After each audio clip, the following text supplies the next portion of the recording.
Welcome to SV news. ముందుగా headlines చూద్దాం.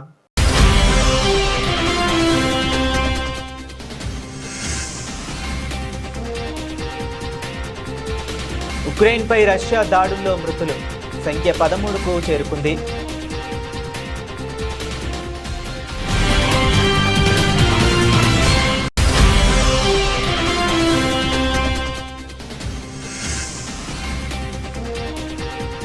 పరస్పర విశ్వాసం ఒక గొప్ప వ్యూహాత్మక ఆస్తి. భారత్ జపాన్ సంబంధాలపై మోదీ.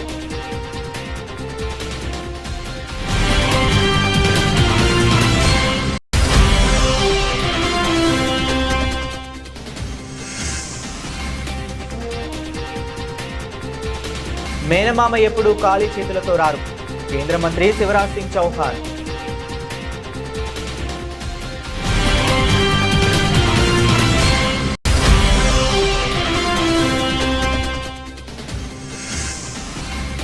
తెలుగు రాష్ట్రాల ప్రజలకు హెచ్చరిక. ఈ రోజు నుంచి 7 రోజుల పాటు ఈ ప్రాంతంలో భారీ వర్షాలు కురవనున్నాయి.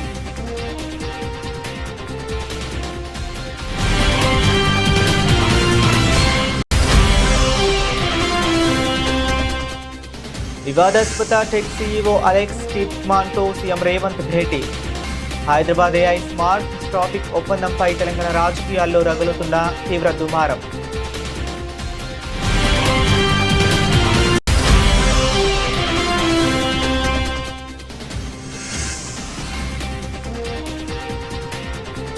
కడప జిల్లాలో ఉక్కు కర్మాగార పనులను చంద్రబాబు ప్రారంభం.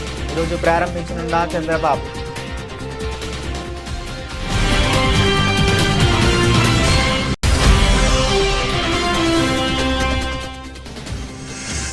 వారు సవాల్ విసిరి వెనక్కి తగ్గారు. చర్చకు దమ్ముంటే అసెంబ్లీని సమావేశపరచండి. టీఆర్ఎస్ కార్యనిర్వహణ అధ్యక్షుడు కేటీఆర్.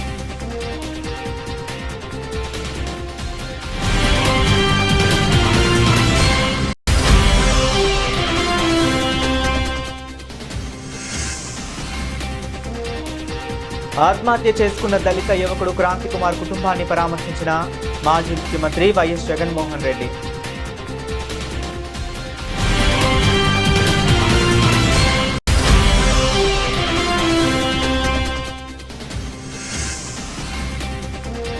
స్పీడ్ పోస్ట్లో గంజాయి దందా భారీ నెట్వర్క్ బట్టబయలు చేసిన హైదరాబాద్ నార్కోటిక్ వింగ్స్.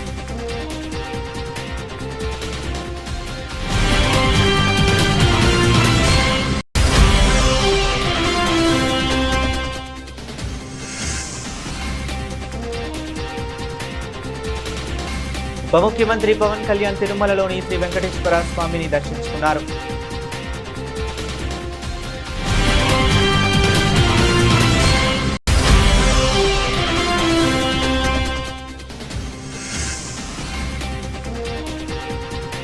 ఫిఫా ప్రపంచ కప్ పోర్చుగల్ నిష్క్రమణ. క్రొయేషియా రౌండ్ ఆఫ్ 16లోకి ప్రవేశం.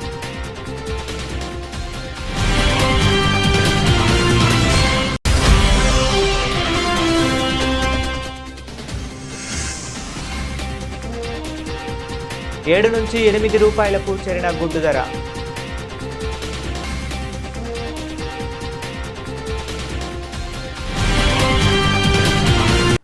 మాస్కో ఒక భారీ దాడికి కుట్ర పన్నుతుందని ఉక్రెయిన్ అధ్యక్షుడు వొలోడిమిర్ జెలెన్స్కీ హెచ్చరించిన కొద్ది గంటలకే గురువారం రాత్రి 11 గంటల పాటు రష్యా జరిపిన నిర్విరామ క్షిపణులు మరియు డ్రోన్ల దాడిలో ఉక్రెయిన్ రాజధానిపై కనీసం 13 మంది మరణించగా 85 మందికి పైగా గాయపడ్డారు.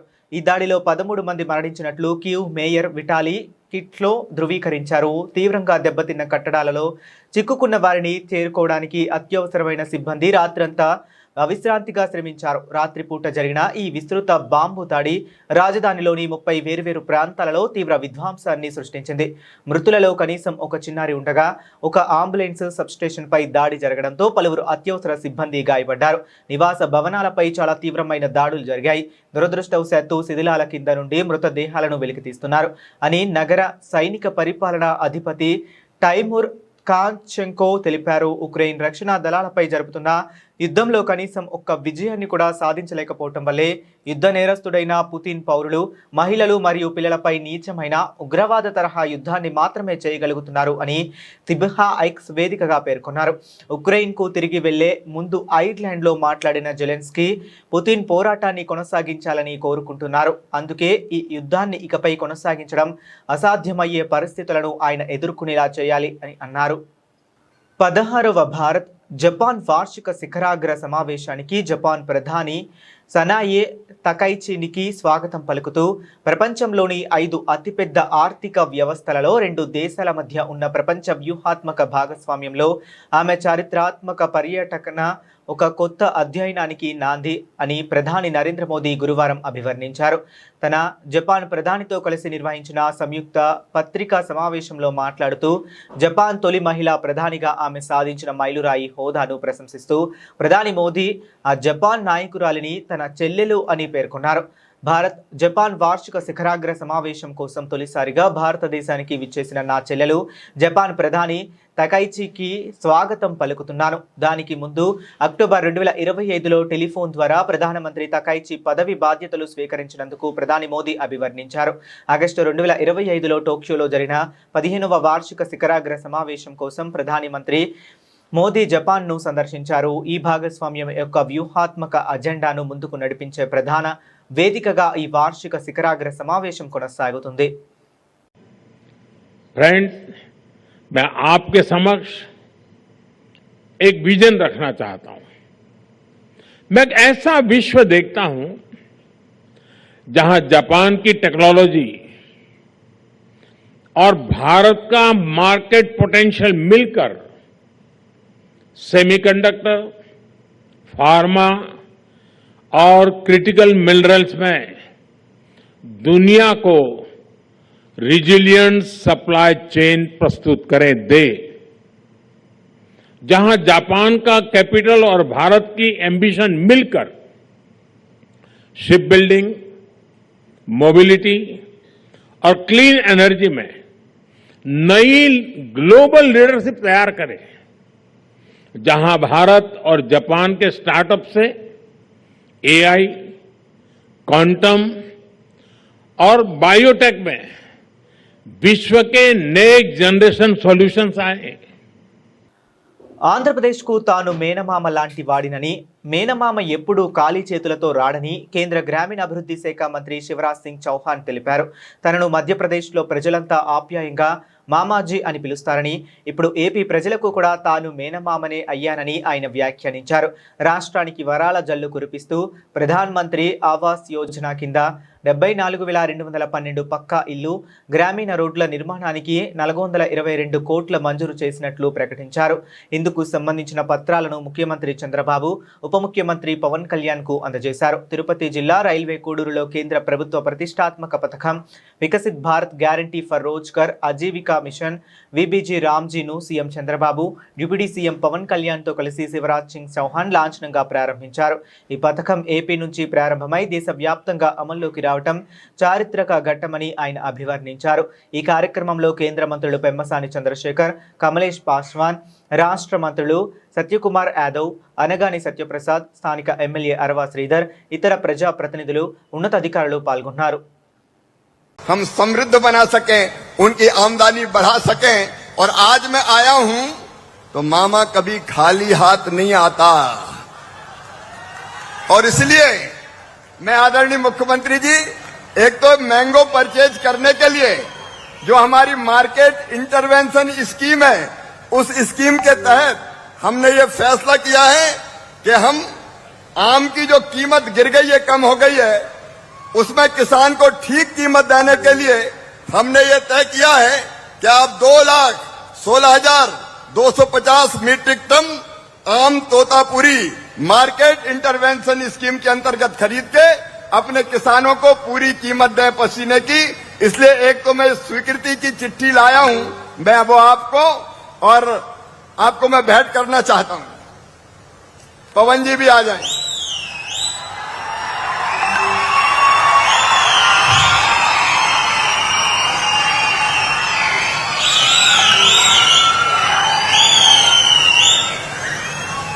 నైరుతి రుతుపవనాల ప్రభావంతో తెలుగు రాష్ట్రాల్లో రాబోయే వారం రోజుల పాటు వాతావరణం పూర్తిగా మారిపోనుంది. ఆంధ్రప్రదేశ్, తెలంగాణ రాష్ట్రాల్లో జూలై 3 నుంచి జూలై 9 వరకు విస్తారంగా వర్షాలు కురిసే అవకాశం ఉందని భారత వాతావరణ శాఖ వెల్లడించింది. ఈ మేరకు హైదరాబాద్, అమరావతి వాతావరణ కేంద్రాలు ఉమ్మడిగా వాతావరణ బులెటిన్లను విడుదల చేశాయి.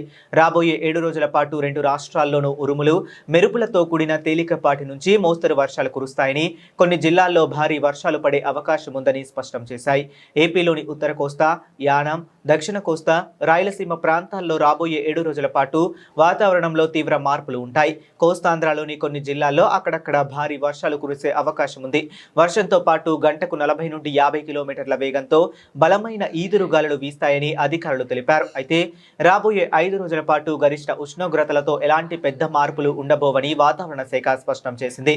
తీవ్రమైన ఉరుములు, మెరుపులు, ఈదురు గాలుల కారణంగా చేతికి వచ్చే దశలో ఉన్న పంటలకు నష్టం వాటిల్లే ప్రమాదం ఉందని అధికారులు హెచ్చరిస్తున్నారు. బలహీనంగా ఉన్న తాత్కాలిక నిర్మాణాలు, హోర్డింగులు కూలిపోయే అవకాశం ఉన్నందున ప్రయాణికులు, బహిరంగ ప్రదేశాల్లో ఉండేవారు అప్రమత్తంగా ఉండాలని, ముఖ్యంగా రైతులు పొలం పనుల సమయంలో చెట్ల కింద ఆశ్రయం పొందవద్దని వాతావరణ శాఖ అధికారులు సూచించారు. హైదరాబాద్ సీఎం రేవంత్ రెడ్డి ప్రముఖ గ్లోబల్ టెక్నాలజీ కంపెనీ అనలాగ్ వ్యవస్థాపకుడు సిఓ అలెక్స్ కిప్మాన్ల తాజా సమావేశం రాష్ట్ర రాజకీయాల్లో తీవ్ర వివాదానికి దారితీసింది. హైదరాబాద్ నగరంలో AI ఆధారిత స్మార్ట్ ట్రాఫిక్ మేనేజ్మెంట్ సిస్టమ్స్, మౌలిక సదుపాయాల అభివృద్ధిపై చర్చించేందుకు ఈ ఉన్నత స్థాయి సమావేశం జరిగింది. ఈ సందర్భంగా తెలంగాణ ప్రభుత్వం, అనలాగ్, మేఘా ఇంజనీరింగ్ సంస్థల మధ్య అవగాహన ఒప్పందం కుదిరింది. అయితే ఈ భేటీకి సంబంధించిన ఫోటోలు బయటకు వచ్చిన వెంటనే ప్రతిపక్ష బీఆర్ఎస్ సోషల్ మీడియా కన్వీనర్ మన్నే క్రిషాంక్ ఎక్స్ వేదికగా తీవ్ర విమర్శలు గుప్పించారు. కిప్మాన్ గత చరిత్రను ప్రస్తావిస్తూ చేసిన ట్వీట్ చర్చనీయాంశమైంది. సీఎం రేవంత్ రెడ్డి ఎవరితోనైనా కరచాలనం చేస్తున్నారో ఆ వ్యక్తి సాధారణమైన వాడు కాదని కిప్మాన్ను ఉద్దేశించి క్రిషాంక్ ఆరోపించారు. ప్రముఖ అంతర్జాతీయ టెక్నాలజీ సంస్థ మైక్రోసాఫ్ట్లో హోలెన్స్లో విభాగ అధిపతిగా పనిచేసిన అలెక్స్ కిప్మాన్ అక్కడ మహిళా ఉద్యోగులపై లైంగిక వేధింపులకు పాల్పడ్డారనే తీవ్ర ఆరోపణల కారణంగానే ఆ సంస్థ నుంచి ఉద్యాసనకు గురయ్యాడని పేర్కొన్నారు. ఈ ఉదాంతంపై ప్రముఖ అంతర్జాతీయ సాంకేతిక వార్తా సంస్థ ది వెర్జ్ గతంలో ప్రచురించిన కథనాన్ని క్రిషాంక్ షేర్ చేశారు.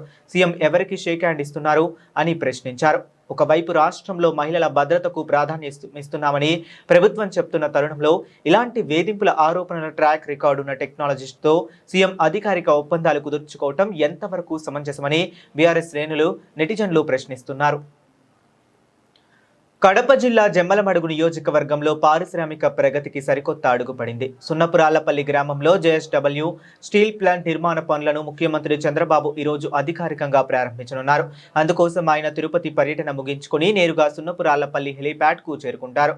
స్టీల్ ప్లాంట్ పనులకు భూమి పూజ చేసిన అనంతరం అదే ప్రాంగణంలో JSW నియో ఎనర్జీ ప్లాంట్కు కూడా శంకుస్థాపన చేయనున్నారు. ఈ 2 భారీ ప్రాజెక్టుల ద్వారా జిల్లా రూపురేఖలు మారనున్నాయి. మొత్తం 1100 ఎకరాల విస్తీర్ణంలో 16,350 కోట్ల భారీ పెట్టుబడితో 2 దశల్లో ఈ స్టీల్ ప్లాంట్ను JSW సంస్థ ఏర్పాటు చేస్తుంది. ఇందులో తొలి దశ కింద 4,500 కోట్లు, మలి దశలో 11,850 కోట్లను సంస్థ కేటాయించింది. దీనితో పాటు పర్యావరణ హిత విద్యుత్ ఉత్పత్తి కోసం 20,350 కోట్ల పెట్టుబడితో 3,850 మెగావాట్ల సామర్థ్యం గల గ్రీన్ ఎనర్జీ ప్లాంట్ కూడా నిర్మిస్తున్నారు. సోలార్, విండ్, పవన శక్తి ద్వారా ఈ విద్యుత్ను ఉత్పత్తి చేయనున్నారు. ఈ స్టీల్ ప్లాంట్, ఎనర్జీ ప్రాజెక్టుల ద్వారా స్థానిక ప్రాంతానికి చెందిన దాదాపు 2,700 మంది నిరుద్యోగులకు ప్రత్యక్షంగా ఉపాధి అవకాశాలు లభించనున్నాయి. 2 సంవత్సరాలు JSWను మెప్పించాం. చిరకాల వాంఛ రాయలసీమ స్టీల్ ప్లాంట్ అన్ని క్లియరెన్స్లు ఇచ్చాం. ఈ రోజే పని ప్రారంభించాం. ఈ రోజు హామీ ఇస్తున్నా 24 నెలల్లో పని ప్రారంభించి రాబోయే 24 నెలల్లో పని పూర్తి చేసే బాధ్యత మాది. ఎగ్జాక్ట్ గా 2 ఏళ్లు. ఈ రోజు డేట్ రాసి పెట్టుకోండి. ఈరోజు డేట్ జూలై 3వ తారీఖు. అవునా కాదా తమ్ముళ్ళు అని అడుగుతున్నా. 2028 జూలై 3వ తారీఖు మళ్లీ వస్తా, దీన్ని ప్రారంభం చేస్తామని మీకు అందరికీ హామీ ఇస్తున్నా. రాష్ట్ర అప్పులు, గురుకులాల్లో అవినీతిపై చర్చకు తాము సిద్ధమని బీఆర్ఎస్ కార్యనిర్వహణ అధికారి కేటీఆర్ పునరుద్ఘాటించారు. కానీ సవాల్ చేసిన కాంగ్రెస్ మంత్రులే ఇప్పుడు వెనక్కు తగ్గారని ఆరోపించారు.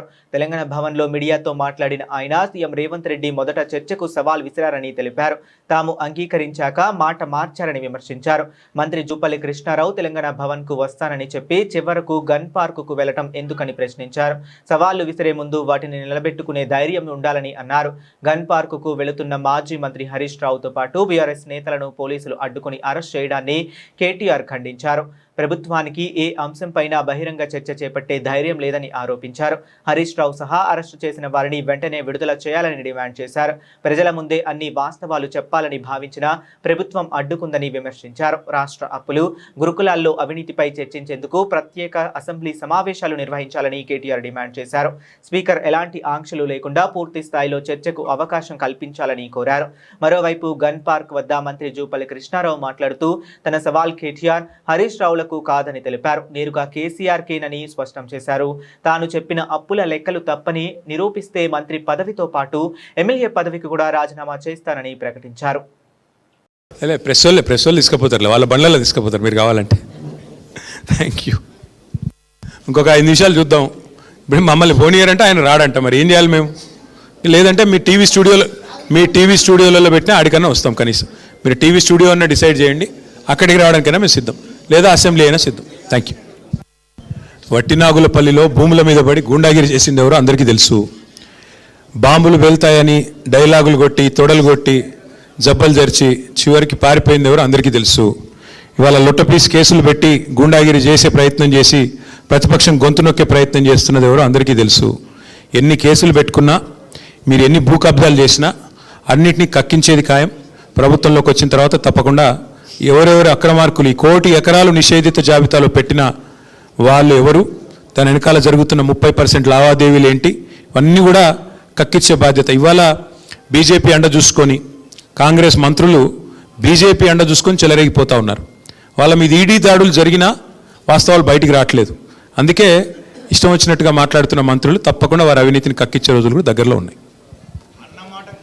విజయవాడలో ఇటీవల ఆత్మహత్య చేసుకున్న దళిత యువకుడు క్రాంతి కుమార్ కుటుంబాన్ని వైసీపీ అధినేత జగన్ గురువారం పరామర్శించారు. క్రాంతి కుమార్ భార్య, పిల్లలు, తండ్రిని ఓదార్చిన జగన్ వారికి న్యాయం జరిగే వరకు తమ పార్టీ అండగా నిలిచి పోరాడుతుందని భరోసా ఇచ్చారు. అనంతరం మీడియాతో మాట్లాడిన జగన్ రాష్ట్రంలో పోలీస్ వ్యవస్థ పూర్తిగా కుప్పకూలిపోయిందనడానికి క్రాంతి కుమార్ ఆత్మహత్య నిదర్శనమని అన్నారు. ఆత్మహత్య చేసుకునే ముందు క్రాంతి కుమార్ స్వయంగా సెల్ఫీ వీడియో తీసి సిఐ నాగరాజు, ఇతర పోలీసుల వేధింపుల గురించి వివరించారు. అయినా ఇంతవరకు బాధ్యులపై చర్యలు తీసుకోలేదు అని జగన్ ఆవేదన వ్యక్తం చేశారు. కేవలం 8 ఏళ్ల క్రితం నమోదైన చిన్న కేసుల కోసం గత 3 నెలలుగా రోజు పోలీస్ స్టేషన్కు పిలిపించి వేధించడం వల్లే అతడు ప్రాణాలు తీసుకున్నాడని ఆరోపించారు. ముఖ్యమంత్రి నివాసానికి, డీజీపీ, హోంమంత్రి కార్యాలయాలకు కూతవేటు దూరంలో ఈ ఘటన జరిగిందని జగన్ అన్నారు. సిఐని కమిషనర్ను డీజీపీని ముఖ్యమంత్రి కాపాడుతున్నారు. ఇది ఒక ప్రొటెక్షన్ రాకెట్లా నడుస్తుంది అని జగన్ తీవ్ర ఆరోపణలు గుప్పించారు. ఈ ఘటనపై ఎస్సీ, ఎస్టీ అట్రాసిటీ కేసు నమోదు చేయకపోవడం ధోరణమన్నారు. క్రాంతి కుమార్ కుటుంబానికి న్యాయపరమైన సహాయంతో సహా అన్ని విధాలా అండగా ఉంటామని జగన్ స్పష్టం చేశారు. ఈరోజు ఇదే టాపిక్కి ఇప్పటికే 2-3 సార్లు మాట్లాడారు. సార్ ఆ కుటుంబానికి వెళ్ళి కుటుంబాన్ని పరామర్శిస్తే హృదయ విదారకమైన పరిస్థితి ఎక్కడ కనిపిస్తుంది. ఈ పెద్దమ్మ ఆ బాబు వాళ్ళ నాయనమ్మ, అన్న ఆ బాబు వాళ్ళ నాన్న. ఒకసారి ఆ బాబు బ్యాక్గ్రౌండ్ ఒకసారి గమనిస్తే వీళ్ళ పిల్లలు, 3 పిల్లలు, వీళ్ళ పరిస్థితి గమనిస్తే అందరూ కూడా చిన్న ఇంట్లో అందరూ కలిసి ఉండే పరిస్థితి. అటువంటి పేదరికంలో బ్రతుకుతా ఉన్న వీళ్ళను ఈ వ్యవస్థ ఎలా చిన్నాభిన్నం చేసింది అన్నదానికి నిదర్శనం. ఆ పిల్లాడు ఒక టాక్సీ డ్రైవర్. గత 8 సంవత్సరాలుగా ఆ పిల్లాడి మీద ఎటువంటి కేసులు కూడా లేవు. 8 సంవత్సరాల కిందట ఏదైనా చిన్న చిత్తగా కేసులు ఏదైనా ఉండింటే ఆ కేసులు కూడా కొట్టేశారు. ఏ కేసులోనూ ఆ పిల్లాడికి శిక్ష కూడా వల్ల 8 సంవత్సరాల కిందట ఏదైనా ఉండింటే కూడా. ఈ 8 సంవత్సరాలుగా టాక్సీ తోలుకుంటా ఉన్నాడు. ఎటువంటి చిన్న చిత్తగా కేసులు కూడా లేవు. మరి ఎందుకు అలాంటి పిల్లాడిని బలవంతంగా పోలీస్ స్టేషన్ కు రోజు రమ్మని చెప్పి హెరాస్ చేయడం? గత 3 నెలలుగా ఆ పిల్లాడిని హెరాస్ చేయడమే కాకుండా ఆ హెరాస్మెంట్ తట్టుకోలేక ఆ పిల్లాడు చనిపోయి ఆత్మహత్య చేసుకునే అంత దూరం ఆ హెరాస్మెంట్ చేయడం మొదలు పెడితే నిజంగా వ్యవస్థ అన్నది, పోలీస్ వ్యవస్థ అన్నది ఎలా దిగజారిపోయింది అని చెప్పడానికి ఇవి నిదర్శనం.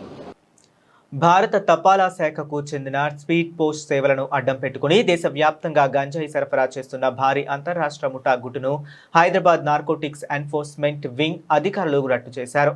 జార్ఖండ్ కేంద్రంగా సాగుతున్న ఈ నెట్వర్క్కు చెందిన ప్రధాన సూత్రధారిని అరెస్ట్ చేయడంతో పాటు హైదరాబాద్లో గంజాయి కొనుగోలు చేస్తున్న 2 వ్యక్తులను పోలీసులు అదుపులోకి తీసుకున్నారు. పోలీసుల కథనం ప్రకారం జార్ఖండ్లోని గిరిట్ జిల్లాకు చెందిన సత్యం మిశ్రా ఈ ముఠాను నడుపుతున్నాడు. స్థానికంగా లభించే గంజాయిని సేకరించి ఔషధాలు అని తప్పుడు డిక్లరేషన్తో పార్సిళ్లలో ప్యాక్ చేసి స్పీడ్ పోస్ట్ ద్వారా దేశంలోని 21 రాష్ట్రాలకు పంపేవాడు. వాట్సాప్, సోషల్ మీడియా వేదికల ద్వారా ఆర్డర్లు తీసుకుంటూ యూపీఐ ద్వారా నగదు స్వీకరించేవాడు. ఈ అక్రమ వ్యాపారం రోజుకు 1 లక్ష, నెలకు 30 నుంచి 35 లక్షల వరకు సంపాదిస్తున్నట్లు పోలీసులు గుర్తించారు. ఈ ముఠా వార్షిక టర్నోవర్ సుమారు 4 నుంచి 5 కోట్ల వరకు ఉంటుందని అంచనా వేస్తున్నారు. ఈ ముఠాలో సత్యం మిశ్రా సోదరుడు శుభం మిశ్రాతో పాటు మరికొందరు ప్రస్తుతం పరారీలో ఉన్నారు. జార్ఖండ్ నుంచి పంపిన కొన్ని పార్సిళ్లను హైదరాబాద్లో అధికారులు అడ్డుకోవడంతో ఈ అక్రమ దందా వెలుగులోకి వచ్చింది. నగరంలో పార్సిళ్లు అందుకున్న సుశాంత్ వ్యాస్, లడ్డు అనే 2ని అరెస్ట్ చేసిన పోలీసులు వారి నుంచి 2 కిలోల గంజాయిని స్వాధీనం చేసుకున్నారు. ఈ ఘటనపై గుడిమల్కాపూర్, ఎస్ఆర్ నగర్ పోలీస్ స్టేషన్లలో కేసులు నమోదయ్యాయి. ఈ ఘటన పోస్టల్ సర్వీసుల్లోని భద్రతా లోపాలను ఎత్తి చూపుతుందని, పార్సిళ్లకు తప్పనిసరిగా స్కానింగ్ ప్రక్రియ అమలు చేయాలని కోరుతూ కేంద్ర ప్రభుత్వానికి లేఖ రాస్తామని హైదరాబాద్ నగర పోలీస్ కమిషనర్ విసి సజ్జనార్ తెలిపారు. డీసీపీ గైక్వాడ్ వైభవ్ రఘునాథ్ నేతృత్వంలో 22 మంది సభ్యుల బృందం ఈ ఆపరేషన్ను అత్యంత చాకచక్యంగా పూర్తి చేసింది. आज हम हैदराबाद सिटी पुलिस और हैदराबाद नार्कोटिक एनफोर्समेंट विंग की तरफ से हम लोग एक इंटरस्टेट और nation wide door step delivery गांजा नेटवर्क और सिंडिकेट को बस्ट किए हम लोग. ये झारखंड से ऑपरेट होके ऑलमोस्ट 21 स्टेट्स में ऑपरेट हो रहे. ये सिंडिकेट इंडिया पोस्ट का स्पीड पोस्ट फैसिलिटी यूज करके सप्लाई कर रहे. छोटा बॉक्सेस में छोटा पैकेट बना के भेज रहे. बेसिकली ये सत्यम मिश्रा करके इनका किंग पिन है, मेन पर्सन है. ये गिरिट डिस्ट्रिक्ट का झारखंड से है. ये पहले थोड़े दिन पेंटर काम करके देन लॉरी ड्राइवर बनने के बाद 2018 में ड्रग्स लेने स्टार्ट कर दिया और बाद में एडिक्शन आ गए, बाद में लॉसेस हुआ. ये गांजा सेल करने से अच्छा पैसा आता है, इमीडिएटली हम लोग पैसा कमा सकते करके ये अपने खेत में गांजा कल्टीवेट करना स्टार्ट किया और बाकी जो फार्मर्स है उनको भी बोल के ये गांजा कल्टीवेट करे तो अच्छा रहता करके उनको एनकरेज करके. ఆంధ్రప్రదేశ్ ఉప ముఖ్యమంత్రి పవన్ కళ్యాణ్ గురువారం సాయంత్రం తిరుమల శ్రీ వెంకటేశ్వర స్వామి వారిని దర్శించుకున్నారు. తిరుపతి జిల్లాలో జరిగిన అధికారిక పర్యటనను ముగించుకున్న అనంతరం ఆయన తిరుమలకు చేరుకొని మొక్కులు చెల్లించుకుని శ్రీవారి సేవలో పాల్గొన్నారు. అంతకుముందు తిరుపతి జిల్లా రైల్వే కోడూరు నియోజకవర్గంలో ముక్కవారిపల్లెలో కేంద్ర ప్రభుత్వం ప్రారంభించిన Viksit Bharat guarantee for Rozgar and Ajeevika mission Gramin పథకం ప్రారంభోత్సవంలో ఆయన పాల్గొన్నారు. కేంద్ర మంత్రి శివరాజ్ సింగ్ చౌహాన్, ముఖ్యమంత్రి చంద్రబాబు, కేంద్ర సహాయ మంత్రి పెమ్మసాని చంద్రశేఖర్ తదితరులు హాజరైన ఈ కార్యక్రమంలో గ్రామీణ ప్రాంతాల్లో ఉపాధి అవకాశాలను మెరుగుపరిచే లక్ష్యంతో ప్రారంభమైంది. ప్రభుత్వ కార్యక్రమం ముగిసిన తరువాత తిరుమలకు చేరుకున్న పవన్ కళ్యాణ్ కు ఆలయ అధికారులు సాదర స్వాగతం పలికారు. స్వామివారి దర్శన అనంతరం రంగనాయకుల మండపంలో వేద పండితులు ఆయనకు వేదాశీర్వచనాలు అందజేశారు. అనంతరం ఆలయ అధికారులు స్వామివారి తీర్థ ప్రసాదాలను, చిత్రపటాన్ని ఆయనకు బహుకరించారు. తిరుమల పర్యటనలో పవన్ వెంట తిరుపతి జనసేన ఎమ్మెల్యే అరణి శ్రీనివాసులు, రాష్ట్ర పోలీస్ హౌసింగ్ కార్పొరేషన్ చైర్మన్ కళ్యాణం శివ శ్రీనివాస, హస్తకళల అభివృద్ధి సంస్థ చైర్మన్ డాక్టర్ పసుపులేటి హరిప్రసాద్, పంచాయతీరాజ్ గ్రామీణ అభివృద్ధి కమిషనర్ కృష్ణతేజ తదితరులు ఉన్నారు.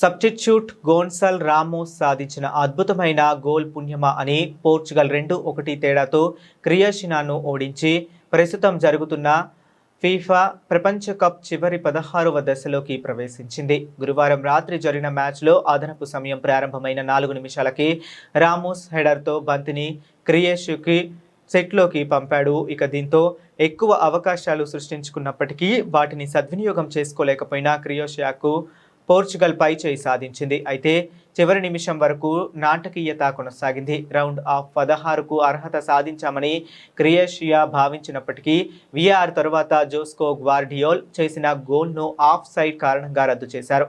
ఈ నిర్ణయంతో క్రొయేషియా జట్టు కన్నీళ్లు పెట్టుకోగా పోర్చుగల్ ఆటగాళ్లు మరియు అభిమానులు విజయోత్సవాలు జరుపుకున్నారు. ఈ విజయంలో క్రిస్టియానో రొనాల్డో కూడా తన పాత్ర పోషించాడు. ఇవాన్ పెరిసిక్ చేసిన తన గోల్ను సమం చేస్తూ అతను పెనాల్టీకి సమాయనం చేస్తూ గోల్గా మలిచాడు. ఇవాన్ పెరిసిక్ చేసిన తొలి గోల్ను సమం చేస్తూ అతను పెనాల్టీని సునాయాసంగా గోల్గా మలిచాడు. ప్రపంచ కప్ నాకౌట్ దశలలో రొనాల్డోకు ఇదే మొట్టమొదటి గోల్. సోమవారం డల్లాస్లో స్పెయిన్తో పోర్చుగల్ తలపడుతున్నప్పుడు అతని అంతర్జాతీయ కెరీర్లో మరో అధ్యయనం ప్రారంభం కానుంది. క్రొయేషియా తమ ప్రత్యర్థుల కంటే ఎక్కువ అవకాశాలను సృష్టించుకుంటూనే ఉంది. Mario Pasalic far post వద్ద హెడర్తో ఆటను గెలిపించేంత దగ్గరగా వచ్చాడు. కానీ బంతి కొద్దిలో పక్కకు వెళ్ళింది. అయితే రామోస్ బంతిని కనెక్ట్ చేసినప్పుడు నెట్ తెరచుకుంది మరియు పోర్చుగల్ తదుపరి రౌండ్కు చేరుకుంది. కూరగాయల ధరల మంటతో ఇప్పటికే సతమతమవుతున్న సామాన్య ప్రజలకు కోడిగుడ్ల ధరలు కూడా షాక్ ఇస్తున్నాయి. హైదరాబాద్లో గతంలో 5 నుండి 6 రూపాయలు పలికిన ఒక్కో గుడ్డు ధర ప్రస్తుతం మార్కెట్లో 7 నుండి 8 రూపాయల వరకు చేరుకుంది. ఇక హోల్సేల్ మార్కెట్లో 30 గుడ్లతో కూడిన ఒకే ట్రే ధర ఏకంగా 205 రూపాయలకు చేరుకుంది. మునుపెన్నడూ లేని విధంగా చికెన్ గుడ్ల ధరలు అమాంతం పెరిగిపోవడంతో అటు కొనుగోలుదారులు ఇటు వ్యాపారులు తీవ్ర ఆందోళన వ్యక్తం చేస్తున్నారు. ఈ ధరల పెరుగుదలకు ప్రధాన కారణం రాష్ట్రంలో నమోదవుతున్న విపరీతమైన ఎండలైన పౌల్ట్రీ ఫారాల నిర్వాహకులు చెబుతున్నారు. అధిక ఉష్ణోగ్రతల వల్ల కోళ్లు సరిగ్గా మేత తినకపోవడంతో గుడ్ల ఉత్పత్తి గణనీయంగా పడిపోయింది. దీనికి తోడు హీట్ స్ట్రోక్ కారణంగా పెద్ద సంఖ్యలో కోళ్లు మృత్యువాత పడడం మార్కెట్పై తీవ్ర ప్రభావాన్ని చూపింది. ఫలితంగా డిమాండ్కు తగ్గ సప్లై లేక ధరలకు రెక్కలు వచ్చాయి. ప్రభుత్వ పాఠశాలలు, అంగన్వాడీ కేంద్రాల్లో గుడ్ల వినియోగం ఎక్కువగా ఉండడంతో నిర్వాహకులపై అదనపు భారం పడుతుంది. హోటళ్లు, ఫాస్ట్ ఫుడ్ సెంటర్లు, బేకరీల్లో కేకుల తయారీకి గుడ్లు తప్పనిసరిగా కావడంతో వ్యాపారాలు సాగించడం కష్టంగా మారిందని వారు వాపోతున్నారు. గత 25 ఏళ్లుగా వ్యాపారం చేస్తున్న ఓ వ్యాపారి మాట్లాడుతూ తన సుదీర్ఘ అనుభవంలో ఎప్పుడూ గుడ్డు ధర ఇంత గరిష్ట స్థాయికి చేరలేదని, 2 ఏళ్ల క్రితం కేవలం కొన్ని రోజులు మాత్రమే ఇలాంటి పరిస్థితి చూశామని తెలిపారు. బులెటిన్ ముగించే ముందు మరొకసారి హెడ్లైన్స్ చూద్దాం.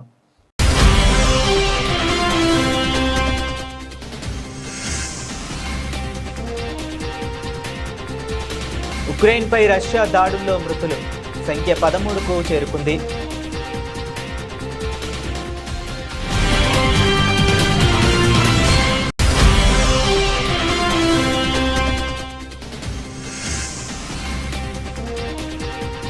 పరస్పర విశ్వాసం ఒక గొప్ప వ్యూహాత్మక ఆస్తి. భారత్, జపాన్ సంబంధాలపై మోదీ.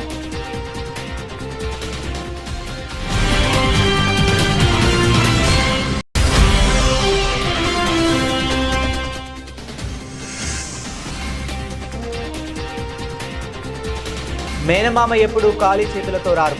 కేంద్ర మంత్రి శివరాజ్ సింగ్ చౌహాన్.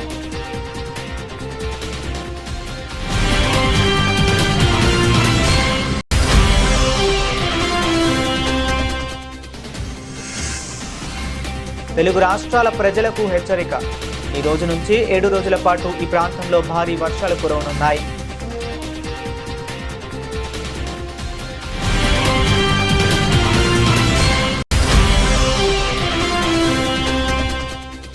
వివాదాస్పద టెక్ సీఈఓ అలెక్స్ కిప్మాన్తో సీఎం రేవంత్ భేటీ. హైదరాబాద్ AI స్మార్ట్ ట్రాఫిక్ ఒప్పందంపై తెలంగాణ రాజకీయాల్లో రగులుతున్న తీవ్ర దుమారం.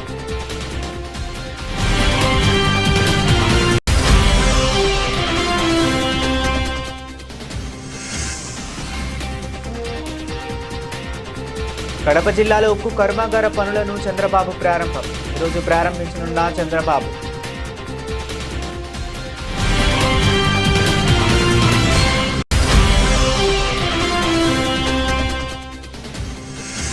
వారు సవాల్ విసిరి వెనక్కి తగ్గారు.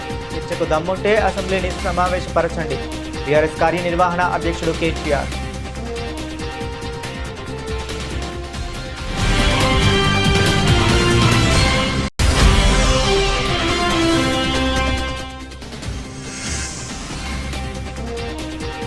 ఆత్మహత్య చేసుకున్న దళిత యువకుడు క్రాంతి కుమార్ కుటుంబాన్ని పరామర్శించిన మాజీ ముఖ్యమంత్రి వైఎస్ జగన్మోహన్ రెడ్డి.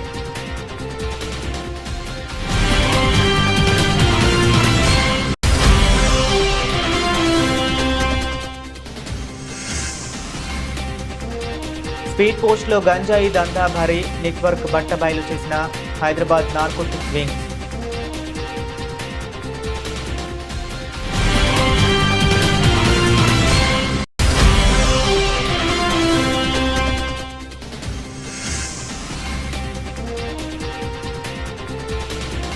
ఉప ముఖ్యమంత్రి పవన్ కళ్యాణ్ తిరుమలలోని శ్రీ వెంకటేశ్వర స్వామిని దర్శించుకున్నారు.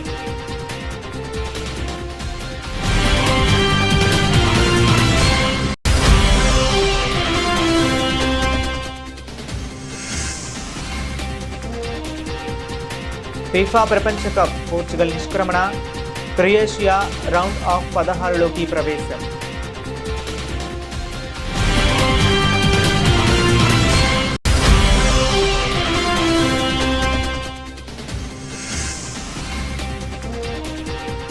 $7 నుంచి $8 చేరిన గుడ్డు ధర.